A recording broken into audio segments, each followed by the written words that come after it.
Waktu itu kenapa sih Andre itu kan lagi terkenalnya di salah satu acara komedi ya? Iya. Nggak cukup ya misalnya dengan nyanyi saja atau sinetron saja gitu atau komedi saja? Nah ini bukan soal cukup atau nggak cukup. Kalau dibilang masuk pilkada itu hanya untuk cari duit buat apa?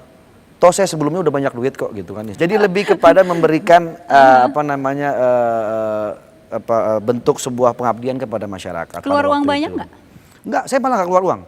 Saya kalau di total nggak sampai 500 juta saya keluar uang. Malah orang semua yang pada bantu saya. Sekarang kita mau lebih ke arah perjalanan karir ya, ke acting dulu nih. Oke. Ya, awalnya itu main film dulu atau sinetron dulu? Sinetron. Sinetron dulu. Tahun 2009. Oke. Itu Main gimana? sinetron, 1999 sorry. Pertama ada yang Pertama nawarin kali, emang? Iya, saya jadi pemeran pembantu jadi kakaknya Cindy Fatika pada waktu itu.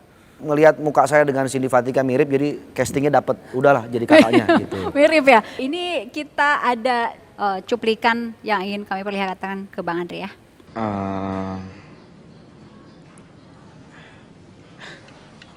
Sebentar Pak Ji, saya lihat dulu.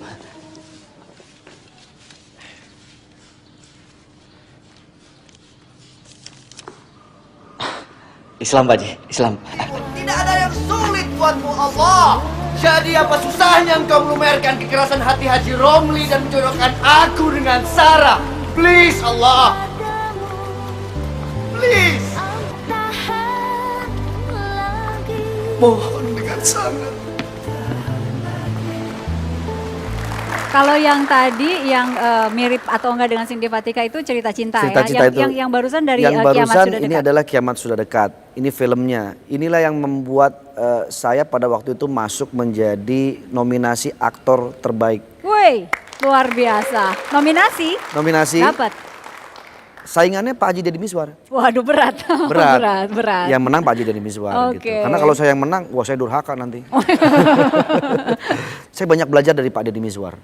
Beliau itu benar-benar bukan hanya sebagai partner kerja, tapi dia juga sebagai guru.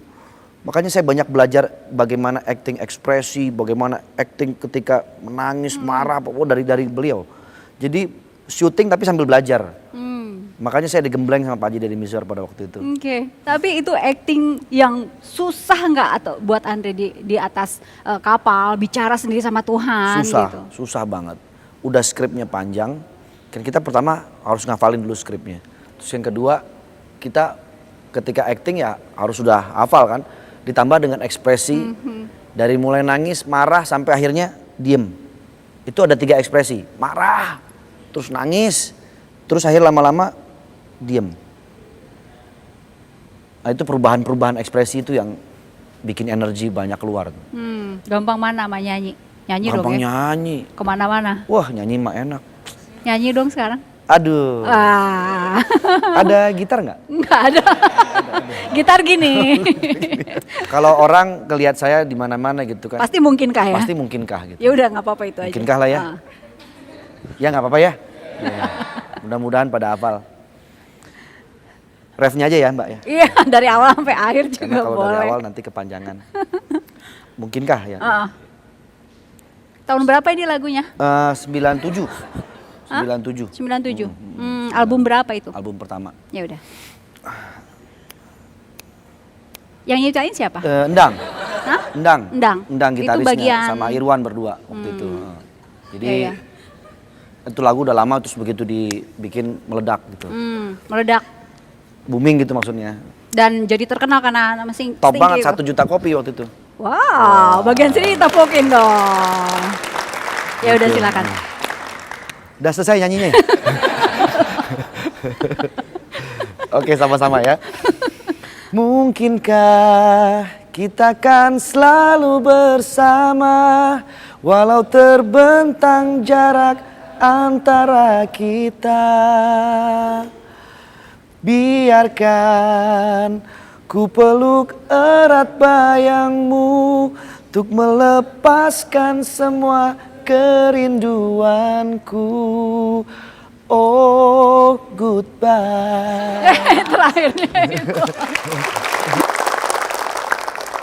Saya kadang-kadang kalau BBM dia tuh lama balesnya. Karena dia kan nggak bisa baca. Jadi kadang-kadang dia ngasih orang dulu ya, baru ya balas ya. Dan saya juga kurang senang kalau dia BBM tulisannya jelek.